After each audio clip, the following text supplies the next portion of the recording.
Chairman Rockefeller, thank you for holding today's hearing on the role of immigrants in America's innovation economy. And I want to extend a warm welcome to our witnesses, some of whom I understand are testifying before Congress for the first time today. So welcome. It's nice to have you all here. Immigrants have been an undeniably important part of our nation's economic success story, especially in the technology industry. In fact, according to a study by the Kauffman Foundation, over 20% of high-tech companies in the United States have been founded by immigrants. Immigrants created revolutionary companies like Google, Intel, and eBay. It would be hard to imagine modern American life without these innovative companies. It is worrying, however, that for the first time in decades, the growth rate of immigrant-founded startups nationwide has stagnated, perhaps even declined. Our nation is currently engaged in a global battle for jobs and economic prosperity. Many of our foreign economic competitors are taking aggressive action to lure the brightest minds, including scores, by the way, educated here in the United States, to their countries, not just for the talent that they bring individually, but for the jobs that they help to create and sustain. That's why it's more important than ever before that we put in place policies that will keep the United States in first place as the world's top economy. We can win this battle for jobs and talent by ensuring that the United States continues to be the innovation capital of the world. We should have a competitive tax policy that encourages rather than discourages investment and growth.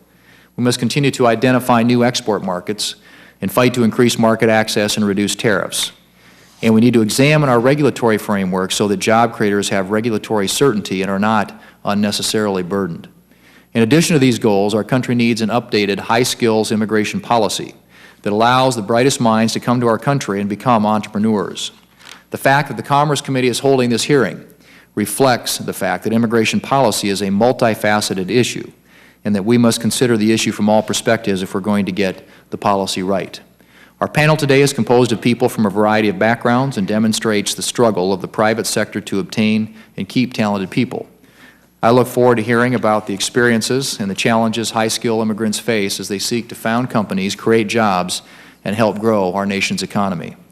Before I close, I wanted to take a moment to mention a proposal to expand high-skills immigration known as the Immigration Innovation Act, otherwise known as the I-Squared Act, bill that's introduced by Senator Orrin Hatch. I, along with many other members of this committee, are co-sponsors of this important bill.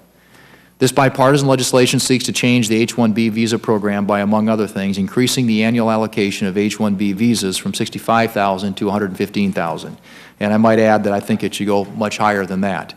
The bill also includes a novel market-based escalator that allows the supply of H-1B visas to increase or decrease to adequately meet the market's demand.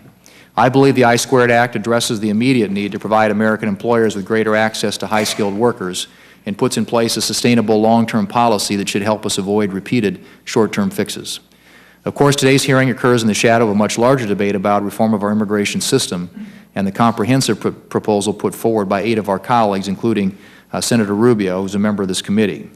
As the Judiciary Committee prepares the markup of that legislation, and as we all look ahead to likely floor consideration, I hope our committee's hearing will inform key aspects of the ongoing immigration debate.